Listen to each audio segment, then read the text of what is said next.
For today's video, I'll speak about the Richmond vs Port game that happened tonight. So round 4 clash, and Port, they got the win, which they'd be really happy with, but a lot of injuries, which is really unfortunate. So a huge win to get up with probably no players on the bench just about, or if the players that were on the field, quite a few were playing injured. So we'll go over some of those injuries, and there are also some rookies that we might have in 2 weeks. So we'll speak about those guys. I think first we'll touch on the Port players, and we'll go to Zach Butters. So you'd definitely be pretty filthy if you have Butters, because his leg got caught in a tackle, so super unlucky injury, and he was on like 105 at something at half time, and he just got scaled something like 20 points backwards. Just really unfortunate and really unfair. So, but on Butters' game, I'm still trying to make sense because he's CBAs. I think already had 8 CBAs, so. But a lot of the ball he got, I thought, was just around contests around the ground. So is that sustainable long term? I still don't know, but he looks great, and he's efficient user of the ball. And when he goes into the contest, he usually wins, so that's great for Supercoach. So I guess he's a premium. I'm just not sure with the role, if he gets enough mid-time. But the way the game's going, it's a bit more open. He can be a premium. Despite, historically playing mostly half forward, it's not Supercoach friendly. But yeah, gun player, probably their best player on the list, maybe, I guess. But still not sure I want to get him in, but seems more likely every week that I watch him play that he's probably a likely trade-in target, but we'll see. And then Houston, I did notice a lot of Houston, but had a few tackles, kicked a goal. But yeah, with Houston, efficient by foot and gets a few kickouts. I think Alir took a fair few kickouts tonight, but the efficiency and the kickouts should keep his score healthy on most weeks. So he scored well in losses, in a bad loss, in a close game, and 2 easy wins. Great sign if you have Houston, and he has the early bye, which makes things a lot easier. So because that bye should be easier for everyone, and then it will make life a lot easier the next 2 rounds if you have one of the players like Houston playing. Yeah, round 13, round 14, I think we have to be conscious of those buys now that we're starting to bring in premiums, either now or in a few weeks, but we'll see. Rosie Fantasia injured, so unfortunate. So, I don't know, I guess he's tradable now. Probably not going to make a whole lot of cash, but still fine to field if he's fit, I guess. But with Fantasia, probably a ceiling of 80 or something. Maybe whatever, I haven't seen the fixture, but if they have an easy fixture, maybe hold, I guess. But I guess he's expendable if you want. It just depends on who you want to get off the field first.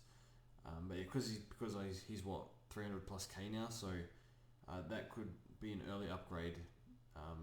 But yeah, I guess it doesn't really matter if you want to hold him. I guess see if he's fit or not. And then Lockie Jones, so it looks like an upgrade target from team names. It looks like he came in for Bergman, although I think Bergman was sub. So that's an interesting one. I assume he's ahead of Bergman, and yeah, played really well. A few intercepts, really strong in the contest. Won a few good contests as well. So ready-made player. I think we want to get him in. It's just a little awkward trying to downgrade somebody in defence because Highmore hasn't made enough money.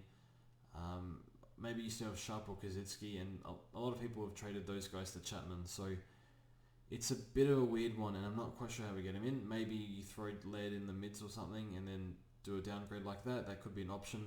But I like him, and I just want to understand his job security a bit more. So I'll read up about that and see how he goes next week. But he's going to be very hard to drop after that performance, and the crowd were pretty much giving him just about a standing ovation every time he touched it. So good signs for Lockie Jones. Now, we'll go to the Richmond players. And we'll start off with Jaden Short. So very happy to be an owner of Jaden Short. Hurley didn't affect him too much, so that was the main thing we were watching out for. So Hurley still turned up. And Short, just when they exit out of defence, they use him so much, he takes kickouts. Some of his defensive efforts were really good as well. He's very good in the contest, which is a great sign. Because a lot of defenders, they get labelled as a seagull. And while they do accumulate the ball a lot, but Short does earn a lot of his possessions, and as does Houston. So big tick for Short. You'd be very happy with him and not too worried about Hurley, even though Hurley did take a few kick-ins. So I think Short's kick-ins would have been slightly lower. I know Bolter took a few, Hurley took a few, not sure who else. So I guess it's fine. So scored really well, played really well, and he demands the ball, and they want to give him the ball. Dusty Martin. So if you did bring him in 2 weeks ago, you wouldn't be too happy. 280 scores, but maybe this time his floor's a bit higher. His efficiency's been really good, I believe, lately, because in previous years his clang account's been pretty high. So yeah, Dusty, I'm not too worried about not owning him, but at any point in time he can drop a huge score. So yeah, not as worried as I was in the first 2 weeks, but it's probably an early upgrade target, but we'll see. Yeah, definitely want to get him in at some stage though. And then the two rookies, I think not really anyone else worth talking about, but the two rookies. So Mansell, he's a defender. I think he's 123, 117. I'm not sure, something like that. Not great, but not bad. So when he had the ball, he did some okay things, but didn't really get involved a whole lot. Time and ground wasn't the best. So I believe Eno said that his job security is possibly linked to Vlosten. So one to wait and see, but I see Lockie Jones clear better option. And then Will Martin, I believe his name is, he looked way off the pace, so wouldn't touch him with a 10-foot pole.